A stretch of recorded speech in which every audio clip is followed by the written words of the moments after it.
सभी साथियों को राम राम नमस्कार। ओके क्लासेज में आप सभी दोस्तों का एक बार फिर से स्वागत है। आज के इस वीडियो में हम बात करेंगे एसएससी एमटीएस एग्जाम 2024 के बारे में। जैसा कि आप सभी को पता है, एसएससी एमटीएस 2024 का जो पेपर है वो मेरे भाई आपका लीक हो चुका है। ठीक है, तो ये खबर आप सभी ने पढ़ ली होगी कि एसएससी एमटीएस का कुछ शिफ्टों का पेपर, या फिर मैं ये बोल लूँ कि कुछ सेंटरों का पेपर जो है मेरे भाई क्या हो गया, लीक हो गया। तो अब उसके बाद में मेरे भाई बहुत बड़ी बड़ी खबर निकल कर सामने आ रही है, वो सारी चीजें मैं आपको बताऊंगा। ठीक है, तो यहाँ पर पहली जो हमारी बात होगी वो ये होगी कि क्या पेपर रद्द होगा क्या। दूसरी बात है आंसर की कब आएगी। भाई देखो, अगर पेपर रद्द हो गया तो फिर तो आंसर की सोचो ही मत, लेकिन अगर पेपर रद्द नहीं होता है तो आंसर की आपकी कब आएगी।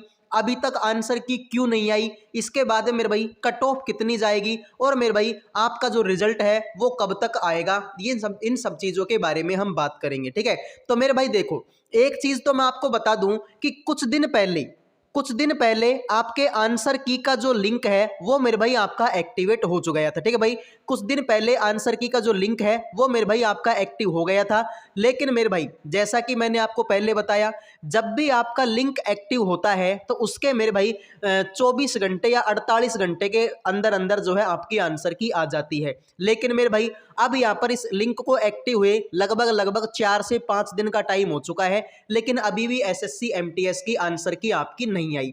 क्यों नहीं आई? क्योंकि मेरे भाई बीच में आपकी पेपर लीक की जो न्यूज है, ठीक है भाई, बीच में आपकी जो पेपर लीक की जो खबर है वो आपकी क्या आ गई, सामने आ गई। ठीक है, तो मेरे भाई देखो, ये खबर तो आपने सबने पढ़ ली होगी कि पूर्णिया केंद्र पर एसएससी परीक्षा की हर पाली में बिठाए जाते थे 10 फर्जी अभ्यर्थी। ठीक है, तो ये तो आपने पढ़ ली होगी कि भाई इसमें एसएससी के कर्मचारी, इसमें आपके टीसीएस के कर्मचारी, और भी मेरे भाई जो है बहुत कुछ लोग इसमें शामिल थे। तो मेरे भाई इस तरीके से क्या होता था कि डेली के हर शिफ्ट में 10 फर्जी विद्यार्थी बिठाए जाते थे। लेकिन भाई अब जो है एक न्यूज और आपकी सामने आई है। न्यूज ये है, और ठीक है, जागरण जोश जो आपने अखबार देखा होगा उसमें मेरे को ये खबर छपी है कि SSC MTS exam 2024 SSC MTS परीक्षा घोटाले में बड़ा खुलासा, फर्जीवाड़े की पोल खोलने वाले हाकिम भी मेरे भाई क्या निकले हैं, आपके फर्जी निकले हैं। ठीक है, तो मेरे भाई ये बहुत बड़ी खबर निकल कर सामने आ गई है कि फर्जीवाड़े की पोल खोलने वाले हाकिम भी मेरे भाई क्या निकले हैं, आपके फर्जी निकले हैं। तो मेरे भाई क्या है पूरी खबर, इसको मैं आपको देखो डिटेल में बताता हूँ। ठीक है, खबर ये है कि पूर्णिया एसएससी एमटीएस परीक्षा घोटाला, ठीक है, एसएससी एमटीएस एग्जाम 2024 मामले में चौंकाने वाला खुलासा हुआ है। परीक्षा केंद्र पर तैनात मजिस्ट्रेट समन्वयक, यानी कि जो हाकिम होता है आपका मजिस्ट्रेट, ठीक है भाई, सुरेश प्रसाद यादव फर्जी निकले हैं। उनके खिलाफ साइबर थाने में केस दर्ज किया गया है। जांच में पता चला है कि सुरेश प्रसाद यादव नाम का कोई प्रोफेसर पूर्णिया विश्वविद्यालय के परीक्षा विभाग में प्रतिनियुक्त नहीं है। ठीक है मेरे भाई, तो यहां पर देखो आप, कितनी बड़ी खबर निकलकर सामने आ गई। पहले तो सिर्फ इतना पता था कि टीसीएस के कर्मचारी फ्रॉड है, ठीक है भाई, एसएससी के कर्मचारी ने भी मेरे भाई रिश्वत ली है। लेकिन भाई अब यहाँ पर क्या निकल के सामने आ गया कि जो मजिस्ट्रेट होते हैं भाई, जो तैनात मजिस्ट्रेट होते हैं वो भी मेरे भाई क्या निकले हैं, फर्जी निकले हैं। यानी कि सुरेश कुमार नाम का ये जो आदमी है, ठीक है भाई, सुरेश कुमार नाम का ये जो आदमी है, ये पूर्णिया डिजिटल में इसकी ठीक है वो ड्यूटी थी नहीं, इसकी ड्यूटी मेरे भाई पूर्ण डिजिटल में थी नहीं, लेकिन फिर भी उसके बावजूद ये मेरे भाई क्या कर रहा था, वहां पर ड्यूटी कर रहा था। इस तरीके से मेरे भाई इन्होंने क्या किया, तो मेरे भाई छात्रों से मेरे भाई पैसे लेकर क्या किया, मेरे भाई इस फर्जीवाड़े को अंजाम दिया। यहाँ पर मेरे भाई खबर निकल कर सामने आ रही है कि ये पहले विद्यार्थियों को मेरे भाई होटलों में बैठाते थे, ठीक है, होटलों में इनके रहने का इंतजाम करते थे, फिर वहां पर इनसे पैसे लिए जाते थे। इस तरीके से मेरे भाई बहुत सारी खबर निकल कर सामने आ रही है। ठीक है, और इसके अलावा मेरे भाई एक देखो बुरी खबर भी है। कुछ बच्चों को ये खबर बुरी लग सकती है और कुछ बच्चों को ये खबर बहुत अच्छी लग सकती है। तो मेरे भाई देखो, यहाँ पर खबर निकलकर सामने आ रही है कि जो भी आपके उत्तराखंड के बच्चे हैं, ठीक है भाई, जो भी आपके उत्तर प्रदेश के बच्चे हैं, मध्य प्रदेश के बच्चे हैं, बिहार के बच्चे हैं, राजस्थान के बच्चे हैं, ठीक है भाई, ये सारे के सारे मेरे भाई क्या कर रहे हैं, री एग्जाम की मांग कर रहे हैं। किसकी मेरे भाई, री एग्जाम की मांग कर रहे हैं कि मेरे भाई पेपर क्या होना चाहिए, दोबारा होना चाहिए। तो मेरे भाई बुरी खबर तो उनके लिए है जिनका पेपर मेरे भाई क्या गया था, अच्छा गया था। ठीक है, जिनका पेपर अच्छा गया था उनके लिए तो भाई ये बहुत बुरी खबर है। ठीक है, तो कमेंट में आप ये बताना कि आपका पेपर अच्छा गया या बुरा गया, दोबारा एग्जाम होना चाहिए या नहीं होना चाहिए, ये चीज आप मुझे कमेंट में एक बार प्लीज जरूर बता देना। ठीक है, तो उनके लिए तो मेरे भाई बहुत बुरी खबर है कि जिनका पेपर अच्छा गया था।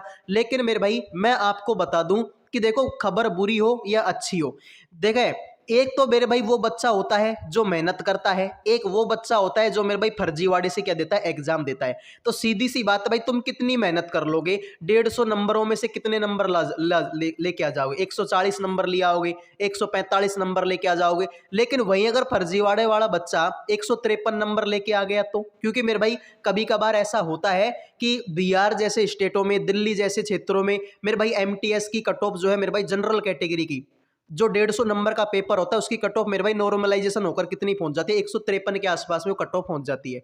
तो मेरे भाई मेहनत करके बच्चा इतने ही नंबर ला सकता है, 140 145, लेकिन फर्जीवाड़े वाला बच्चा तो भाई 150 भी ला सकता है पूरे पूरे। ठीक है, तो आपने कितनी मेहनत की हो लेकिन फर्जीवाड़े से आप जीत नहीं पाओगे। ठीक है, तो सीधी सी बात है मेरे भाई, ये खबर है। तो बच्चे जो है री एग्जाम की मांग कर रहे हैं। बाकी आपका क्या कहना है, री एग्जाम होना चाहिए या फिर मेरे भाई री एग्जाम नहीं होना चाहिए, आपका क्या कहना है इस बारे में, आप एक बार कमेंट के माध्यम से मुझे बता सकते हैं। ठीक है, तो ये सारी खबर निकलकर सामने आई। यहां पर मेरे भाई एक खबर और है, देखो भाई खबर यह है कि पूर्णिया विश्वविद्यालय के परीक्षा विभाग में सुरेश प्रसाद नाम का कोई प्रतिनियुक्त नहीं है। इस संबंध में जांच भी कराई जाएगी कैसे एसएससी द्वारा इस नाम के व्यक्ति को परीक्षा केंद्र पर मजिस्ट्रेट के रूप में तैनात कर दिया।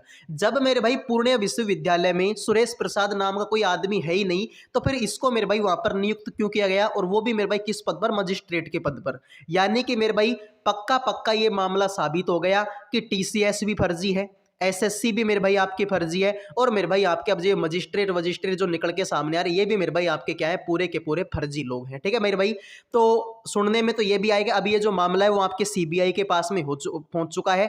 और मेरे भाई उम्मीद करते हैं कि मामला किसके हित में आए, छात्रों के हित में आए। ठीक है भाई, छात्रों के हित में ये मामला आपका आए। ठीक है, अब देखो इसमें ना तो तुम कुछ कर सकते हो ना मैं कुछ कर सकता हूँ। ठीक है भाई, अधिकारियों की बात है, अधिकारी इसमें कुछ ना कुछ करेंगे। ठीक है, तो सुनने में ये आएगा भाई ये मामला सीबीआई के पास में पहुंच चुका है, और उम्मीद करते हैं मेरे भाई ये जो मामला है भाई, ठीक है, जो फैसला है वो छात्रों के हित में आएगा। ठीक है, अगले मेरे भाई बात ये है कि इस बात की जांच कराई जाएगी कि पुणे डिजिटल पर जिस व्यक्ति को केंद्र पर एसएससी द्वारा मजिस्ट्रेट के रूप में तैनात किया गया था उसका आधार क्या था, साथ ही उसके द्वारा दर्ज प्राथमिक की में जो बात कही गई थी उसकी सच्चाई क्या है। ठीक है, तो ये सारी बातें निकलकर सामने आ रही है। तो अब आप सोचोगे मेरे भाई आंसर की कब आएगी। ठीक है, तो भाई इतनी सब चीजों के बाद में तो आंसर की आपकी अभी तक तो कोई चांस बनता नहीं है। ठीक है, बोलने को तो मैं ये बोल दूंगी आज शाम को आ जाएगी, कल तक आ जाएगी, लेकिन भाई इतनी सारी चीजें हैं, जब तक ये सारी चीजें आपकी क्लियर नहीं होती, ठीक है भाई, जब तक आपकी ये सारी चीजें क्लियर नहीं होती उससे पहले ठीक है आंसर की सोचना भी मत। ठीक है, पहले हम इंतजार करते मेरे भाई, जो रिजल्ट है वो आपका ठीक है फरवरी महीने के आसपास में आ जाएगा, लेकिन भाई अब ये सारी चीज़ों के बाद में फरवरी में आपका रिजल्ट आने की कोई चांस नहीं है। ये भर्ती उसी तरीके से लटक जाएगी जिस तरीके से आपके एसएससी जीडी 2023 वाली जो भर्ती थी वो आपकी लटक गई थी, क्योंकि उसमें मेरे भाई आंसर की आने में, रिजल्ट आने में, ठीक है भाई, फिर फिजिकल का नोटिस आने में भाई काफ़ी मतलब लगभग पूरे पूरे 1 साल का टाइम वो है वहाँ पर लग गया। ठीक है, तो मेरे भाई ये सारी जो चीजें हैं वो आपके सामने हैं। कट ऑफ की अगर मैं बात करता हूं मेरे भाई, तो फर्जीवाड़े की कट ऑफ की तो खैर बात ही अलग है, इसका तो कोई अंदाजा नहीं लगा सकता। लेकिन अगर मैं लेवल की कट ऑफ की बात करता हूं तो मेरे भाई यूआर, ओबीसी और मेरे भाई ईडब्ल्यूएस की जो कट ऑफ है वो 115 नंबर के आसपास जिन बच्चों के नंबर हैं उनका मेरे भाई आपका ठीक है वो कट ऑफ की रेस में है। बाकी क्योंकि अभी तो नॉर्मलाइजेशन होगा तो ये रो मार्क्स जिनके भी हैं ठीक है 113 नंबर, 114 नंबर, 115 नंबर। ठीक है, बात करें मेरे भाई एससी और एसटी के बारे में, तो जिन बच्चों के नंबर मेरे भाई 105 नंबर के आसपास में वो भी मेरे भाई किसमें आपकी कट ऑफ की रेस में। ठीक है, तो ये सारी बातें थी। बाकी आपका क्या कहना है, री एग्जाम होना चाहिए या नहीं होना चाहिए, ये आप मुझे कमेंट के माध्यम से एक बार बता दें तो बहुत अच्छा काम हो जाए। ठीक है, बिल्कुल।